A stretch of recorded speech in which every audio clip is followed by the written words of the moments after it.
ตอนนี้มาตามต่อทีนางพญาของวงการไกโอเวอร์แดนน้องเก็บกลับมาแล้วกับการคอมแบ็กซอง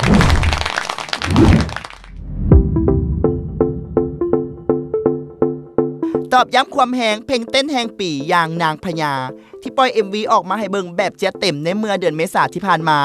ซึ่ง MV ดังกล่าวก็ใช้นักเต้นหลายกว่า50ชีวิตเพื่อให้ MV ออกมามีความอลังการแบบสุดๆล่าสุดนักร้องพิธีกรชื่อดังโตแม่แห่งวงการบันเทิงอย่างไก่โอเวอร์แดนได้ออกมาโพสต์รูปภาพและข้อความผ่านทาง Instagram ส่วนตัวบอกว่าไวๆนี้นางพญาภาค 2จะมาแน่นอนผลงานเพลงนี้ยังบ่ทันฮู้เถื่อว่าจะมีเนื้อหาแนวใด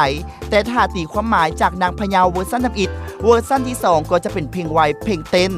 และ MV ก็คงจะอลังการบ่น้อยหน้าผลงานเพลงทำอิฐอย่างแน่นอนทางนี้เมื่อต้นเดือนมิถุนายนที่ผ่านมาไกโอเวอร์แดนก็ได้ออกมาเปิดเผยว่า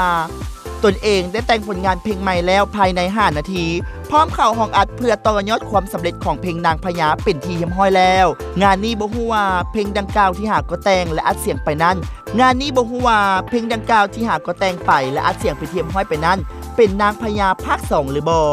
จังใดก็ต้องลุ้นและติดตามกันตื่มสำหรับผลงานเพลงภาค 2ของสาวไก่โอเวอร์แดน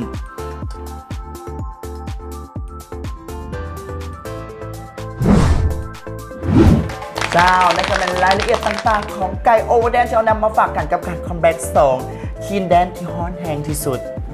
ถ้าติดตามพวกน้องว่าผลงานของเอ้ยเฟิร์นนี่จะออกมาแบบเต้นแบบหนักขนาดใดอันนี้ก็ต้องถ่ายติดตามแต่ว่า